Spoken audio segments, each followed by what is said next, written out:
Hello dear student, बहुत बहुत स्वागत अपने YouTube channel commerce with Sanjeev sir में। और आज मजा आ जाएगा। मैं जीएसटी की वो एंट्रीज आपके लिए सिखा रहा हूं आज, जो राज्य के बाहर से भी होती हैं, राज्य के अंदर से भी होती हैं। तो उनमें हम किस तरह से ट्रांजैक्शंस को करेंगे, ओके, बहुत इंपॉर्टेंट होगा।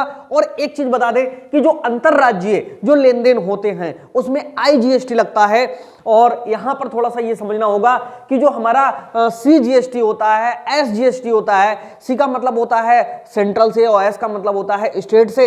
इन दोनों का एक साथ में कॉम्बिनेशन, जब हम एक स्टेट से दूसरे स्टेट में लेन देन करते हैं तो उनको एक साथ में आईजीएसटी के नाम से काटते हैं। दरें वही रहती हैं, चेंज नहीं होती। मैं करके दिखाता हूं। तो आइए शुरू करते हैं और समझाते हैं। भाई आज मैंने कुछ एंट्रीज ली हैं, 5 एंट्रीज ली हैं, और इन 5 एंट्रियों में आप सीख जाओगे कि अगर जीएसटी की एंट्रीज आ जाएं तो हम कैसे करेंगे। बाद में इनका फिर समायोजन किया जाता है, समायोजन की एंट्री अलग होती है। लेकिन पहले मैं जरा एंट्री करना सिखा दूं कि किस तरह से करोगे। देखो, सबसे पहले नंबर पे कह रहा है कि एक्स लिमिटेड ने राज्य के बाहर से 5 लाख रुपए का माल खरीदा। भाई एक बात बताओ कि एक्स लिमिटेड ने राज्य के बाहर से 5 लाख रुपए का माल खरीदा।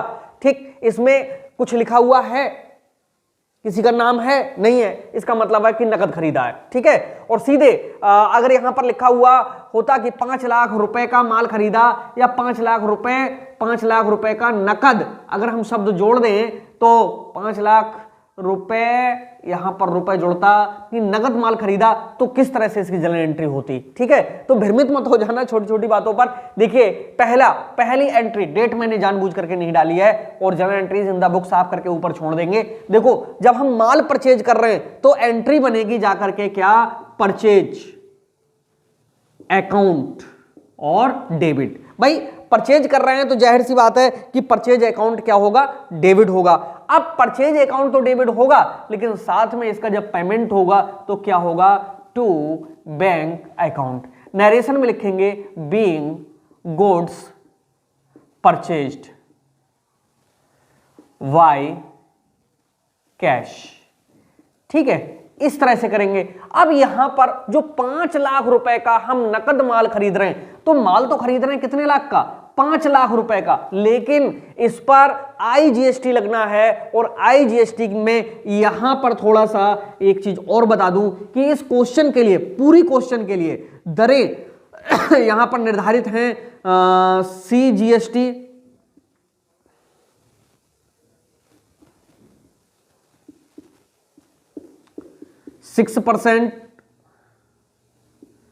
6% है, और एसजीएसटी 6% है, दोनों बराबर बराबर हैं।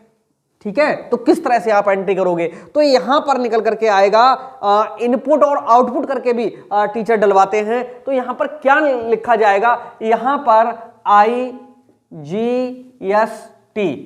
अकाउंट डेबिट कर लीजिए। अब वो कितना आएगा भाई, 6% ये और 6% ये, अंतरराज्यीय में दोनों दरें जुड़ जाती हैं, 12% हो गया। 12 पंजे कितने होते हैं, 60,000। भाई पेमेंट होगा जाकर के 5,60,000 का। ओके, ये जो एंट्री है ये कंप्लीट एंट्री है, आईजीएसटी इसमें शामिल हो गई। ठीक है, और अगर राज्य के अंदर होता, ठीक है, तो यहां पर सीजीएसटी आता, एसजीएसटी आता, तो टू बैंक करके आता, यानी दोनों अलग अलग होते। तो वही है, लेकिन अंतरराज्यीय में आईजीएसटी हमको पेमेंट करना होता है। ठीक है, और इस तरह से एक एंट्री के बाद में दूसरी एंट्री, राज्य के बाहर माल का विक्रय उधार किया गया, कितने रुपए का, 2 लाख रुपए का। चलिए अगली एंट्री देखते हैं। जब हम किसी व्यक्ति को उधार माल बेचेंगे तो जाहिर सी बात वो हमें पैसा देगा, लेकिन वो तो कह रहे हैं उधार बेचा गया, किसी का नाम भी नहीं दिया गया है। तो भैया जो व्यक्ति परचेज करेगा वो हमारा देनदार हो जाएगा। इसको कहते हैं डेटर्स अकाउंट डेबिट। अब देखो क्या कर रहे हैं, टू सेल्स अकाउंट,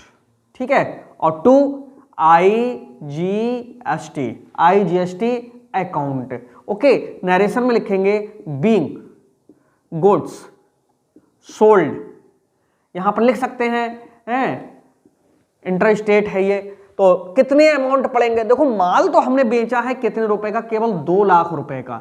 अब 12% की दर से 2 लाख रुपए पे होते हैं कितने, 24,000। यानी जो डेटर्स हैं वो डेबिट होंगे, 24,000 से। ये बताओ ये बात क्लियर हुई या क्लियर नहीं हुई? यहां पर किस तरह से ये सेकंड एंट्री के लिए हम डाल रहे हैं भाई, debtors account debit to sales और टू आईजीएसटी के नाम से, ठीक है। इसके बाद में जो तीसरी एंट्री है वो कह रहा है स्थानीय बाजारों में माल का उधार विक्रय। अब देखो ये भी माल हमने बेचा, उधारी बेचा।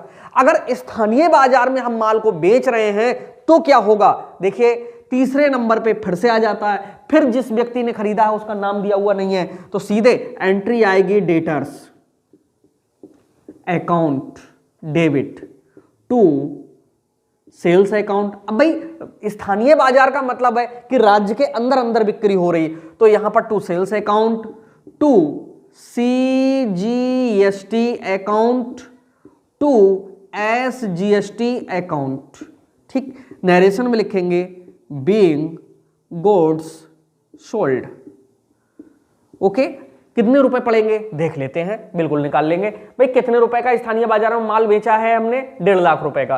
तो सेल्स तो हमने किए 1,50,000 रुपए की, बट 15 छक्का कितने होते हैं? 90। 9,000 रुपए हो गए, तो हमारे सीजीएसटी के 9,000 हो गए, एसजीएसटी के 18,000 हो गए। 1,50,000 में 18,000 जोड़ेंगे तो ये हो गया 1,68,000, ठीक। इस तरह से ये तीसरी एंट्री आपने देख ली। अब होता क्या है, जब डेबिट हो रहा हो या क्रेडिट जीएसटी हो रही हो तो इनपुट और आउटपुट करके भी जर्नल एंट्री हो सकती है, जिनका बाद में हम समायोजन करेंगे। समायोजन तो हम इनका भी करेंगे, लेकिन पहले ये पता चल जाए कि जीएसटी डेबिट कब होगा और क्रेडिट कब होगा। ओके, जब हमें देना है या हमको दूसरे से लेना है तभी डेबिट क्रेडिट का चक्कर समझ में आएगा। जैसे यहां पर हम परचेज कर रहे थे तो हमें देना है, खर्चा जब हमें देना है तो खर्चे हमेशा क्या होते हैं? डेबिट होते हैं, डेबिट हो रहे हैं। जब दूसरे से लेना है वही चीज यहां पर क्या हो जाएगी? क्रेडिट हो जाएगी, ठीक है। तो इस तरह से डेबिट और क्रेडिट ये चलता है। चलिए चौथी एंट्री हम आपके लिए कराते हैं, बहुत मजेदार है, अच्छी एंट्री है। चेक द्वारा टेलीफोन बिल का भुगतान किया गया। भाई टेलीफोन बिल का भुगतान किया गया तो भुगतान कितना है? ये बात की बात है, टेलीफोन का बिल 5,000 का आया है। तो भाई टेलीफोन का बिल यहां पर आया है तो यहां पर टेलीफोन लिखेंगे TELEPHONE, टेलीफोन एक्सपेंसेस डेबिट। अब भैया टेलीफोन का बिल चुकाओगे तो दोनों जीएसटी चुकानी पड़ेंगी। क्या? CGST account debit, SGST account debit to, देखो चेक को चेक नहीं लिखा जाता है, टू सीधे बैंक लिखा जाता है, टू बैंक अकाउंट। नरेशन में लिखेंगे बीइंग टेलीफोन बिल पेड। इस तरह से ये एंट्री कर सकते हो आप। अमाउंट कैसे पड़ेगा? टेलीफोन बिल कितने का है? 5,000 का, ठीक। 5,000 में CGST कितना है? 5 छक 30, 300। SGST कितना है? 300। टोटल कितना हो गया? 5600। तो पेमेंट 5,000 का नहीं होगा, पेमेंट जीएसटी लगा करके 5,600 का होगा। अगला है कार्यालय का फर्नीचर खरीदा, तो देखो भाई ऑफिस फर्नीचर और चेक से भुगतान किया है कितने का? 20,000 का। तो यहां पे लिखेंगे furniture account debit.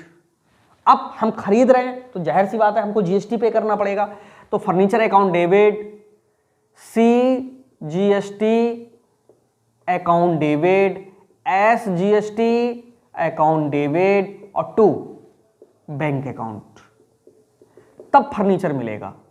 Being furniture purchased. Okay, कितने रुपए का है? फर्नीचर तो है कितने का? 20,000 रुपए का। यहां लिखेंगे 20,000, ठीक। अब यहां पर 2 छक्के होते हैं कितने? 12, यानी 1200 ये हो गया, 1200 ये हो गया, तो ये कितना हो गया? 22,400, यानी पेमेंट होगा 22,400 का। तो इस तरह से आपने देखा कि अब क्या करेंगे, अब ये देखेंगे कि डेबिट और क्रेडिट, ठीक, ये दोनों जीएसटी करके देख लेंगे कि कितना डेबिट हो रहा है कितना क्रेडिट, फिर उनका जो होता है एडजस्टमेंट किया जाता है, वो हम अगले सिखाएंगे। पहले एंट्री करना आप लोगों के लिए आ जाए, बस ये प्रायोरिटी थी। तो कुल मिलाकर के एक बार फिर से रिपीट करेंगे। एक्स लिमिटेड ने राज्य के बाहर से 5 लाख रुपए का नगद माल खरीदा, तो भैया नगद माल खरीदा तो कैश जा रहा है, तो टू बैंक अकाउंट ये हो गया।